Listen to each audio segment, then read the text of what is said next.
Let's start by calling this 8th Zoom meeting of the East Hampton Village Zoning Board to order. A warm welcome to everyone, the lawyers, and hopefully our new mayor is watching. Let's start by approving the minutes of August 14th, 2020 and September 11th, 2020. Are there any additions or corrections? If not, I'd like a motion to accept the minutes as submitted. Motion. Second. All in favor? Aye. Next, we have 6 determinations, but thanks to Village Attorney Beth Baldwin, they are streamlined, and I will just read the addresses and a brief summary. I'll start with 84 Egypt Lane to construct a pool house.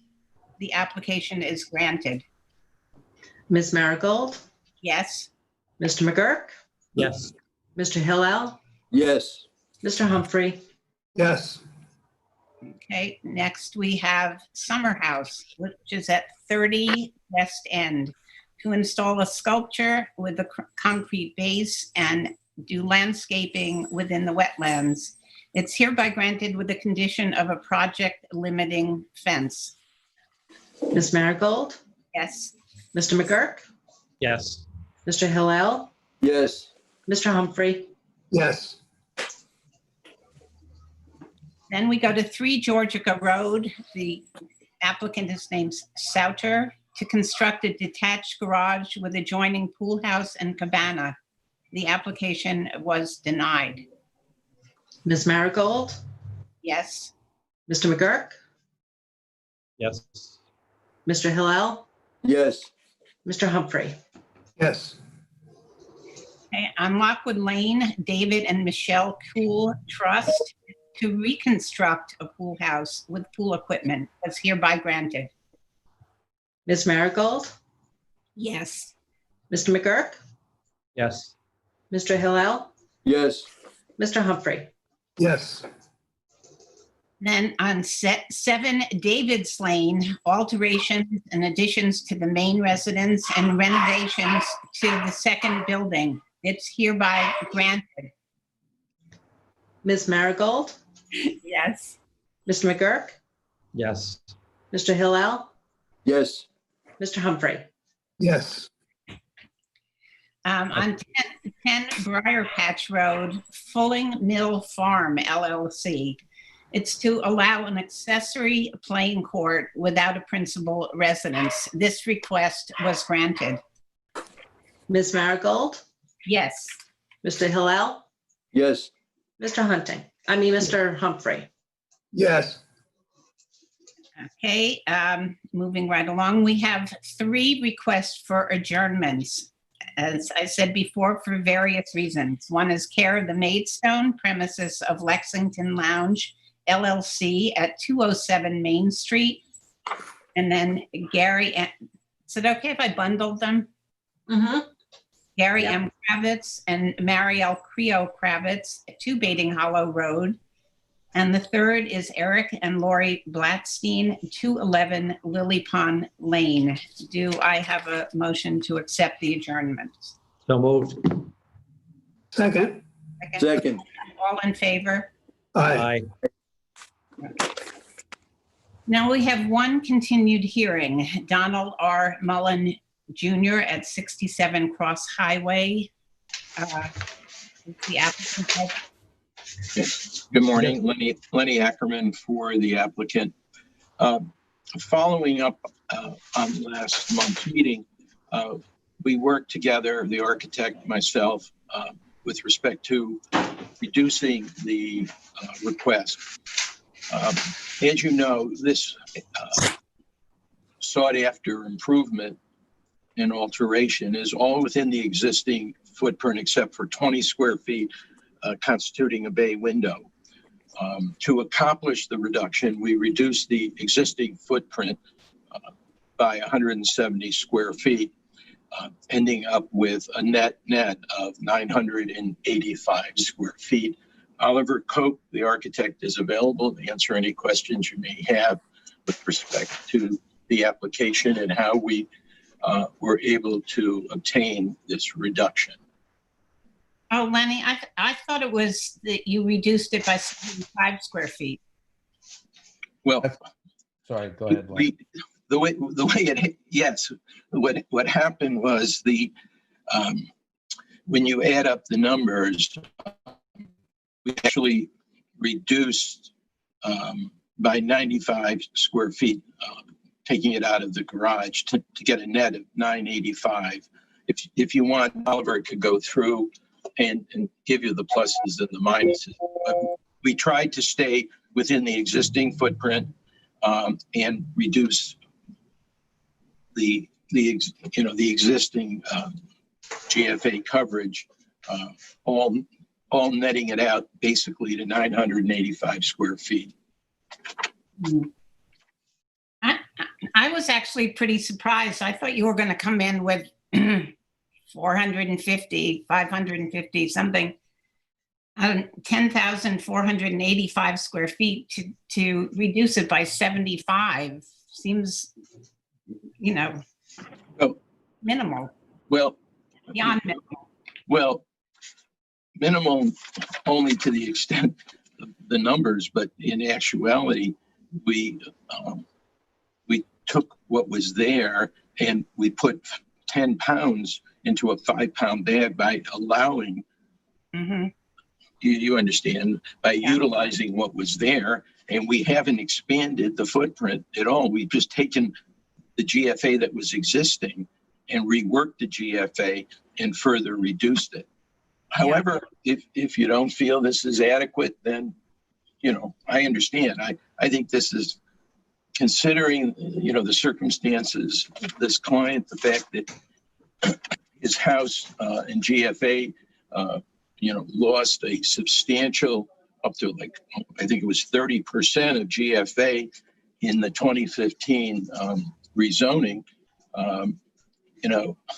It strikes me, this is a 2.5 acre lot. We've demonstrated the character of the neighborhood, no impact since we're working within the existing GFA, the existing footprint. This house has been owned by this client and was built by him prior to the 2015 amendment. This property was eligible for a 12,000 plus GFA per code. It's reduced from 12,000 to 8,700 without, any self-created hardship here. And he's just looking, because of his extended family, his new family, his need for more living space, for study, for more privacy for himself with this extended family. He's looking for, I believe, a reasonable variance here. And I'd strongly urge you to grant this variance. Giving up the garage, is he going to come back and say he needs a garage? He's giving it up and converting a 3-car garage into a family room. And I don't know what his future plans are. Liz, he hasn't discussed it with me. He came to me with respect to expanding the house. The minimum, Oliver, I thought, did a pretty good job reworking the numbers. I really don't think, under the circumstances, I think when you balance the equities here, I think this is, this is reasonable. I just, particularly the fact that this is not self-created. Mr. Mullen didn't buy a house and then come in and say, oh, I bought a house and I guess I should have known that this house was pre-existing non-conforming. He built this house. He's lived in this house. He didn't take advantage, as many village residents did, of the delay between the time that the 2015 law was noticed and went through the hearing process before it was enacted to file a building permit. He wasn't in need in 2015 of what he is now. And again, this is not, I keep saying this is not self-created. I think that's really important here.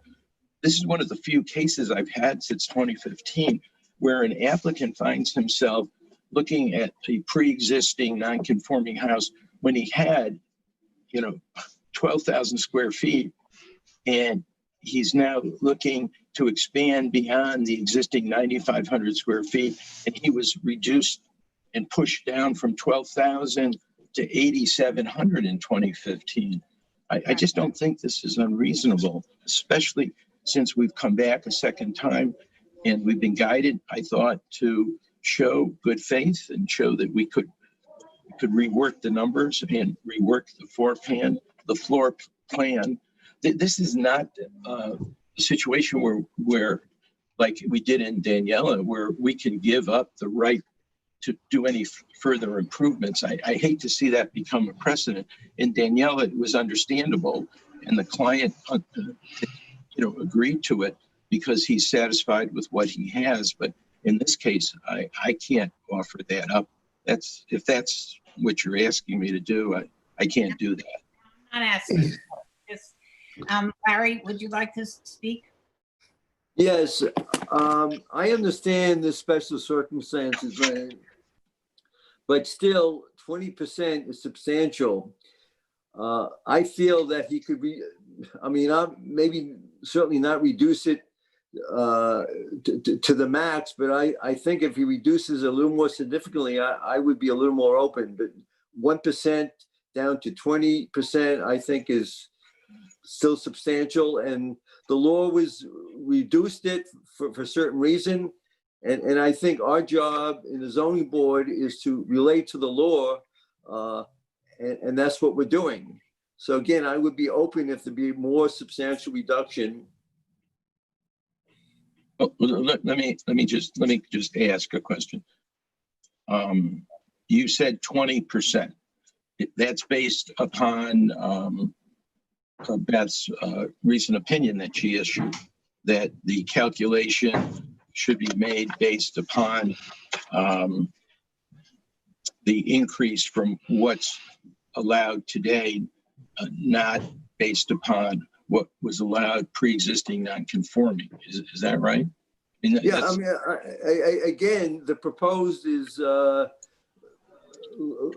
don't know exact number, but 10,480 versus a max of 8,726, which is 20%, and that's the interpretation. And I think that's how we have to look at this. Our job as a zoning board is to relate to the law and not make the law, and we're just enforcing it and making exceptions. And I think at 20% is still substantial from the proposed to the current max.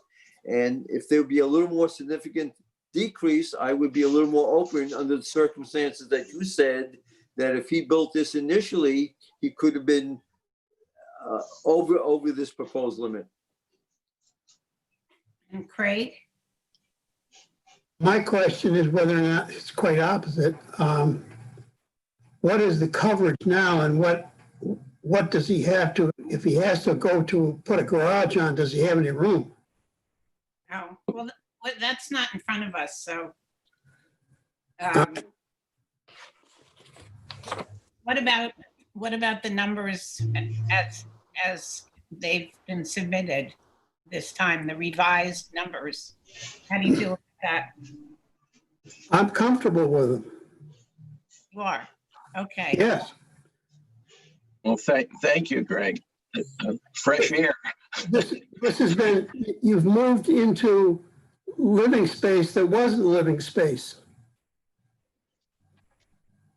No, but it was a attached garage, so it was, Right. and counted within anyway. Is there anybody on the line that wants to speak on this? Currently, there's no callers on the line. This is Oliver. I just want to reiterate a couple of things, if I could. Yes, okay, Okay. Oliver. So I want to make clear that all of this is happening not only within the footprint of the existing house, but also we've reduced the footprint of the of the house by 170 square feet. There are a lot of, this is not a precedent-setting situation because with the exception of the 20 square foot bay window, it's all happening within the footprint, infilling existing porches, and it's imperceptible, not just from the street or from the air, but I would argue in walking around the house. And that's why we were at pains to introduce the two models showing how the house appears currently and how it appears with the changes that we've suggested. And so I'd argue strongly for examining the other tests, not simply the increase in the GFA, but look at the benefit to the applicant, which is considerable, not a self-created hardship, and that there's no impact on the community. And if you compare it to other potential asks, regardless of the interpretation of what the percentage is relative to either the existing house or what the allowable GFA would be, I don't see that you're going to find too many pieces of property or houses where somebody could come back and ask for this kind of increase that are going to be able to do it within a reduced footprint and at a setback from the road, which is a multiple of what the requirement is. So it's not a precedent-setting move, and it doesn't have any impact on anybody around. Yeah, I think that's probably the key point, that we were afraid with the numbers being 20% over, that it would be precedent. We don't want a slew of people coming and saying, well, you gave them 20% over. But being that this follows the footprint so carefully, with the exception of the bay window, as you mentioned, I don't have a problem with it. Can I just point out one thing too, with regard to the 20%, the board can consider the fact that their property is non-conforming as to gross floor area and consider that as a mitigating factor in making it so, while yes, the variance itself is 20%, the board can consider the fact that there is a non-conforming element to this as well. And maybe that creates a unique aspect to the application that the board can look at. So while I still stand by my opinion that it's a 20% variance or whatever the final numbers are, that considering the nonconformity is something that the board can do when reviewing an application such as this. So, yeah, thank you. I want to be clear. Yes, I mean, even before with Linda Riley, the board basically did follow what you were saying, where we considered what is allowed, also what is existing and what is proposed. And so those are the three numbers. But I think this one is sort of in its own category in that it's not massive an addition or it's a renovation within the existing footprint. And I think that's satisfactory to me. May I say something, Liz? Yes. First of all, Beth, I want to compliment you on your memo. Thank you. I must say that this is exactly what balancing is about. Okay, Liz, you have an opinion. Larry has an opinion. Craig has an opinion, and then we discuss it, and we discuss the balancing, the character of the neighborhood, self-created hardship, and we come around to what is considered a reasonable, balanced decision. So I appreciate the board considering this, and I ask that you close the record. Fine, thank you. Okay, so Craig, you're all right with this? Yeah, Mr. Cope basically underlined the fact that these are expansions within the house, and I think that's the most important part of this whole change, is that the footprint has not changed at all. Or if it has, it's a very little change. Okay, Larry, have you come around? Yes, I think with the discussion on the same footprint and the comments by other people, I would be open to approve this. Okay, can we close the hearing? Is there a motion to close the hearing? So moved. Motion, Second, Second, all in favor, aye. aye. aye. Okay, now we're going to move on to the new hearing. 24 West End Road. West End Road. Miss Bennett, will you read? this? Application of 24 West End Road LLC, Suffolk County Tax Map Number 301-153-5.1 for area variances from Section 278-388 and a freshwater wetlands permit in accordance with the standards set forth in Section 163-6 of the Village Code to remove Phragmites from wetlands and adjacent areas by cutting with handheld equipment, and the treated areas are to be replanted with native plant stock. The subject property is 119,736 square feet, is in Residence District R160, and is located at 24 West End Road. The property is adjacent to Georgia Pond, and this project requires approval of the New York State Department of Environmental Conservation and the Town of East Hampton Town Trustees. The project is classified as an unlisted action in accordance with SEQA. Yes. First, a bit of housekeeping. Beth, when we applied, wait, I'm sorry. Am I getting ahead of myself? Wait, this is your Phragmites case, Eric? Yes. I'm sorry, Eric. I thought the address was wrong. I was getting into Klein. I'm sorry. I'm just ahead of myself. This is what happens when Lenny lets me out of the attic twice a year. Why don't you introduce this good-looking group that you got sitting in the office? I was going to do that, Lenny. Good morning, Madam Chair, members of the board. Eric Brown, obviously from Ackerman Partners for the applicant. I have with me today Scott Dobiner from Inner Science, who is the principal author of the application you're reviewing. And I have Jim Grimes, who's going to be the contractor. As the notice states, it's a fairly straightforward Phragmites control project on Georgia Pond. In terms of issued permits, we have the DEC in hand.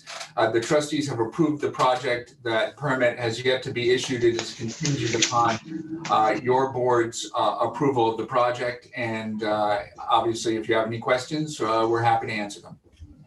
The memo that came this morning, or at least I got it this morning, from Billy Ajak. Liz, I can't hear you very well. Yeah, you gotta speak up a little bit. Okay. Did you receive the memo that I got it this morning about this project from Billy Ajak? Well, I don't think I received that. I received the memo also this morning, and I think my only question is, Billy says, is there going to be a project in here? Yeah, he recommends the following conditions be incorporated into any approval of the project.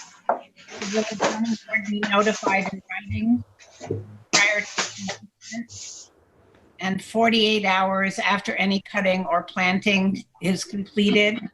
Any deviation of the plan shall require approval of the zoning board.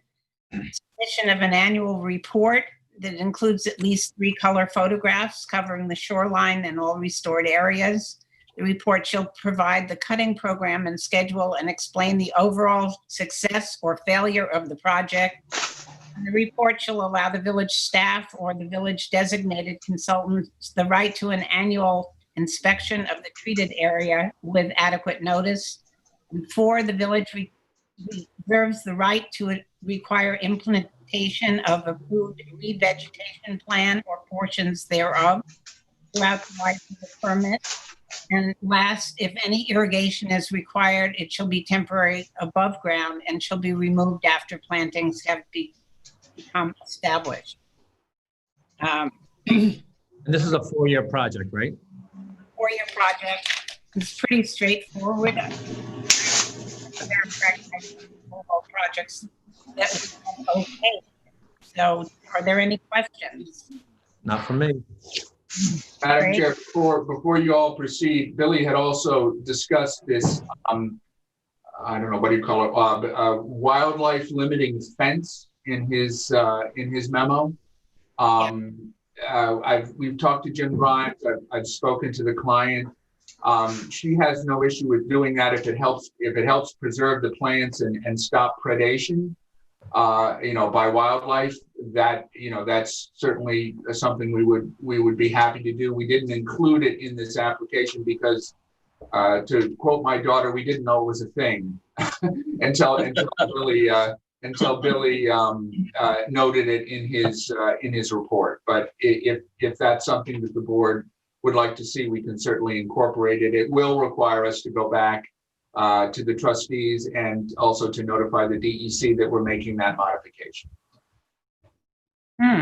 Just to be clear, I'm not recommending it that they put in the fence. I simply asked if it turns out that they think they need it, we should just incorporate that into the permit.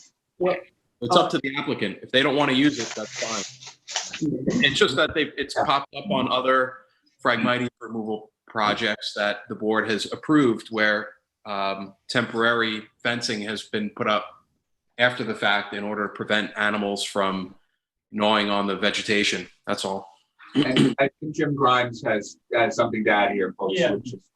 Billy, I appreciate you catching that because, to basically bring the rest of the board here up on the timeline of this project. We did the design work on this project really just before I think you guys reviewed Z and Zon.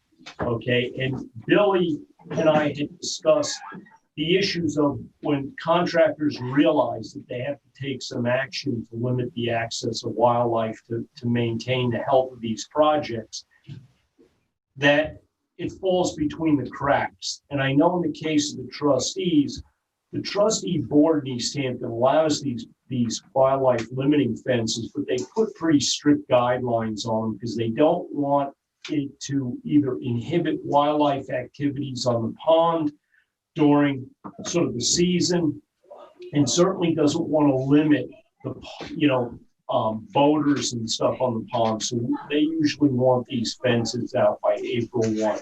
The fences that are being recommended are to keep the deer and keep the geese from predating on the plantings in that first season before they can root in. Typically, we would have to do this only when the planting is done. And just to give the board an understanding of the actual timeline of this project, it is a cutting and then a revegetation project. There will be no revegetation here until such time as that the control of the Phragmites has been determined by myself and our team that we've gotten a significant control on the Phragmites. Then we'll move into the planting stage. So in reality, the first year will only be cutting. That cutting may extend to be into the second year, and the planting might not occur until the second or third year, simply because you want to get the Phragmites under control before you start introducing the new native species in the area. It just complicates the Phragmites control aspect of the project. Mr. Grimes, isn't this a predecessor of building a house in there? Pardon me?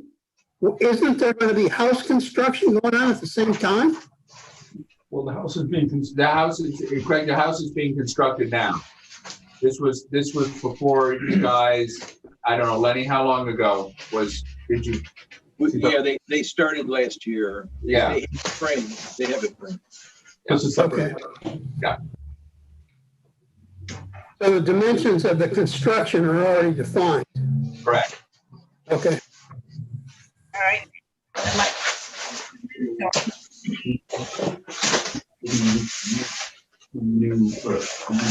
Yeah.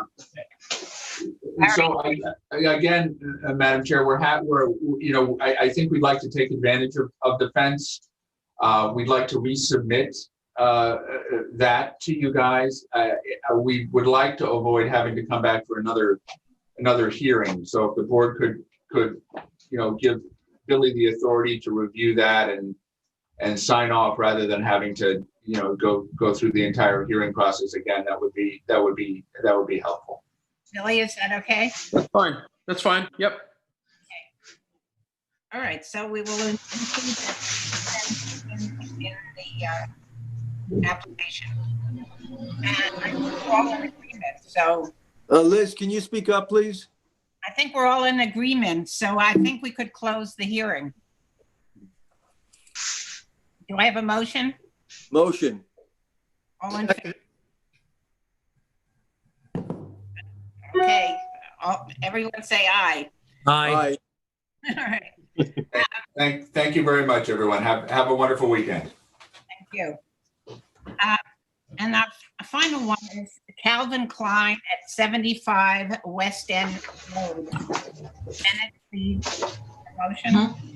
Application of Calvin Klein, Suffolk County Tax Map Number 301-15511.1 for variances from Chapter 101 Coastal Erosion Hazard Areas, Chapter 278 Zoning, Chapter 163 Freshwater Wetlands, and Chapter 124 Preservation of Dunes, to make alterations and construct additions to an existing single-family residence, redesign the driveway, construct accessory improvements, and install a new sanitary system.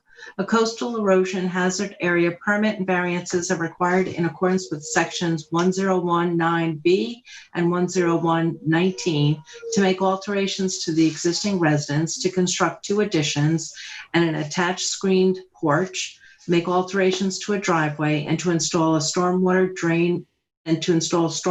drainage structures, all located seaward of the coastal erosion hazard area line. Variances of 17.6 feet, 21.9 feet, and 21 feet are requested from sections 124-1A1 and 2 and 278-3A7 to make alterations to a residence located 82.4 feet from the 15-foot contour line and 78.1 feet from the edge of beach, where the required setbacks are 100 feet and 150 feet, and to disturb land 129 feet from the edge of beach where no land disturbance or clearing is permitted within 150 feet of the edge of beach. A wetlands permit in accordance with section 163.2 and a 95.8 foot variance from section 278.3A8 is required to clear land 29.2 feet from wetlands where 125 foot setback is required. A wetlands permit in accordance with section 163.2 and variances of 95.8, 104 feet, and 110 feet are required from section 278.3A8 to construct a driveway, a gate, and to install stormwater dry wells approximately 29.2 feet, 46 feet, and 40 feet from wetlands where 150 foot setbacks are required. The subject property is 277,193 square feet in area located at 75 West End Road in the Residence District R160 and adjoins the Ocean Beach and is in FEMA flood zones VE elevation 19, VE elevation 17, and AE elevation 10. The project is classified as an unlisted action in accordance with SEQA. Is the applicant present? Yes. Just Lenny Ackerman, just a bit of housekeeping before I get started. Beth, when we applied for the building permit denial, we asked the building department to clarify that coastal erosion only applied to exterior improvements. And in Rob Jehota's letter of June 19th, 2020, in denying the permit and indicating the variances and permits that are needed, he set forth, quote, "The proposed exterior improvements are within coastal erosion area." I just would like for the record, if it's agreeable to the board and to you, that we're clear that the interior improvements, when and if they are done, do not require a coastal erosion permit. So moving on, as you all know, this is an iconic property. I know that it was occupied by one Tripp, who owned a point at the end of West End Road. And some years ago, I represented Calvin Klein when he bought this lovely property. Terry just got renovated. This is, I believe it's 20, 25, 35 years since this house was renovated. And the circumstances, Mr. Klein now requires some additional space. And he's, for the first time, beyond, some small renovations like the addition of a pool and the like, he thought through the help of John Whelan and his team and Fred Stell's office and the LaGuardia design team to come up with what I consider a very modest plan to expand to the east and to the north some additional bedrooms. As Billy in his well-written memo has indicated, the two permitting focus here is the coastal erosion for the 1,277 square feet addition and the wetlands approval for the driveway. The present GFA of this house and what's proposed are all conforming. The house is 8951. The addition is 1277. The permitted GFA on this property is 13,718. I'd like to also emphasize, I think this is very significant, that John Whelan and his team were effectively able to only extend the coverage here in coastal erosion by 486 feet, and utilizing the non-major addition provisions in the code, we were able to bring this in below the 25% cap. The grounds for the coastal erosion relief here, first of all, this is pre-existing. Coastal erosion rose many years after Mr. Klein bought this property. We've demonstrated substantial mitigation. I think the most important, as Billy pointed out, is the sanitary system not only is being upgraded, but it's being relocated outside of wetlands and coastal erosion jurisdiction. And this is your minimum necessary because of the practical difficulty existing in that the house is pre-existing non-conforming within coastal erosion. We will, of course, agree to Billy's recommendations. Because of the time constraints, we were not able to provide you with a construction protocol, but we will, if you prefer it before the termination is signed off or before the issuance of a building permit, I can leave that to Billy's determination. The grounds for the wetlands relief, again, this is driveway condition. There is no alternative location, and substantially this is just an improvement on what's there. Both John Whelan, the architect, and LaGuardia's office, John Hamilton, is available to answer any questions you may have. I think this is a very nice application. Me too. It's modest. It's under the GFA. It's under the coastal erosion. It's 17.8, which is well under the 25%. They're putting in a new IA system. Much of the 6 point whatever acres is left in natural state. I understand that there's one little spit of grass right at the edge before it falls off to the beach that they're willing to turn back to native. Right, no, of course, we're consenting to Billy's recommendations with respect to that mitigation. I don't know how that occurred, but whatever, we've self-reported on that, and we'll remove that. Okay. Well, Liz, I think we should have the construction protocol prior to issuing the building permit. Yeah. Billy, That's fine, sure. right. Craig, any Yeah. comment?